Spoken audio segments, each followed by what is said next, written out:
se relaciona la vida y obra de César Vallejo con la obra Lockout.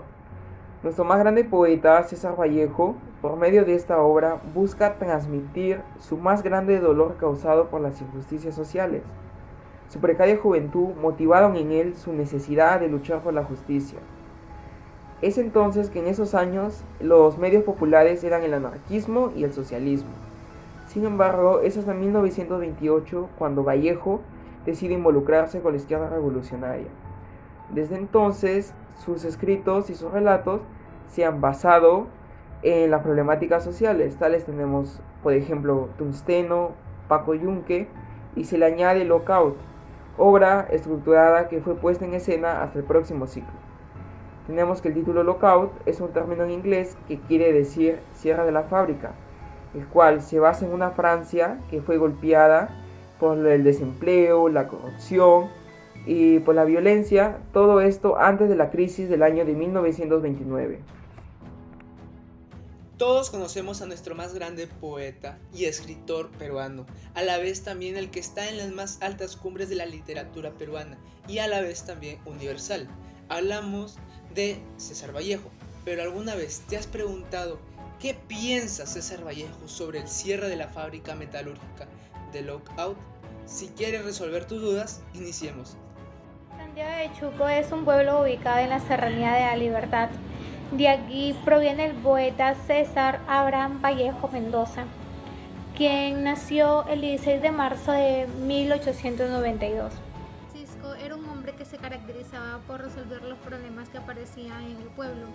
Doña María era una mujer que se dedicaba a los quehaceres del hogar y a la crianza de sus hijos. Esta familia tuvo 12 hijos, siendo César Vallejo el último.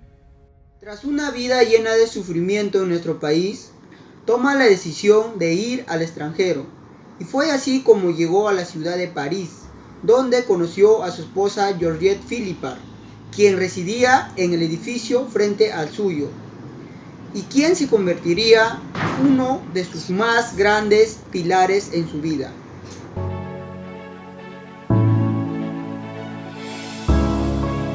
Es un rumor que tiene intranquilos a los obreros de la fábrica metalúrgica.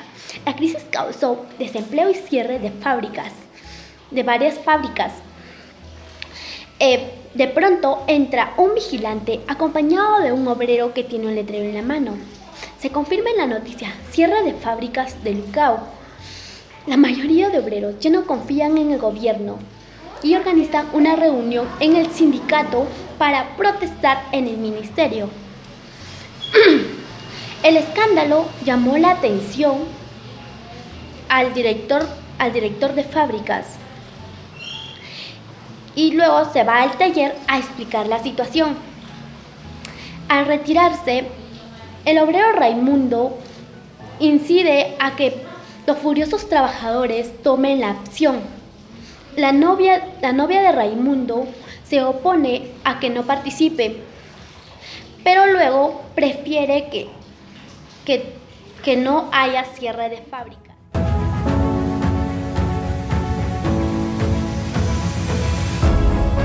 Los ministros se reúnen con 4 dueños de fábrica, buscando la conciliación entre los delegados obreros. Sin embargo, estos no llegan a ningún acuerdo. Display rechaza repetidas veces la oferta, mientras que Lobat lo amenaza y lo hostiga hasta finalmente lograr sobornarlo con 25.000. Para los obreros esto está perdido.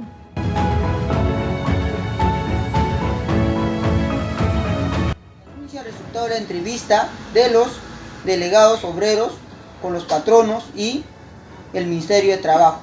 Desde la cantidad de personas que esperan con ansias de que se desate la huelga, cuando finalmente llega los delegados, da una lectura al informe.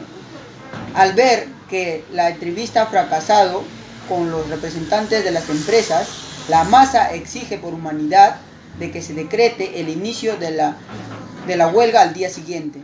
Esto avivará más a la llama de la revolución y el inicio de la huelga. Mientras que hacen la huelga, los policías abusan, golpeando a la mayoría de las personas, mientras que los obreros evacúan poco a poco el lugar.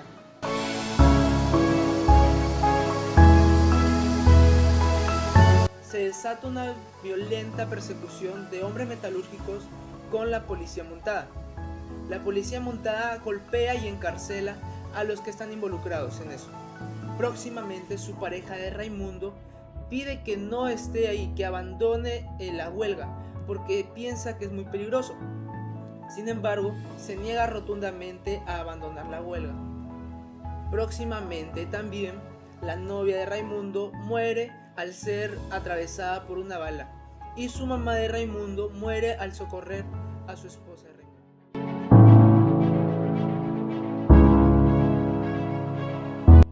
Finalmente tenemos la escena 5, escena donde se ve a un grupo de obreros en la puerta de la fábrica tras escuchar el anuncio de que volverían a sus trabajos y de que no se verían afectados en sus sueldos. Tras 5 semanas de huelga, se logró formar un acuerdo el cual decía que no se cerraría la fábrica ni que ellos se verían afectados en su sueldo. Tenemos que el ministro de Trabajo se vería obligado a capitular.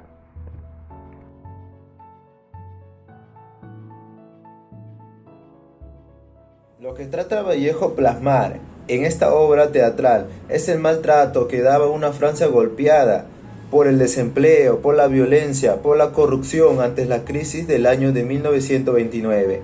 A la vez César Vallejo, mediante su obra L'Acat, está delimitando exactamente la ideología marxista que él tiene, que él tuvo. También llegamos a la conclusión que el rápido cambiar de acción y la fugacidad de las escenas intercaladas nos remiten a una técnica más cerca del cine que del teatro.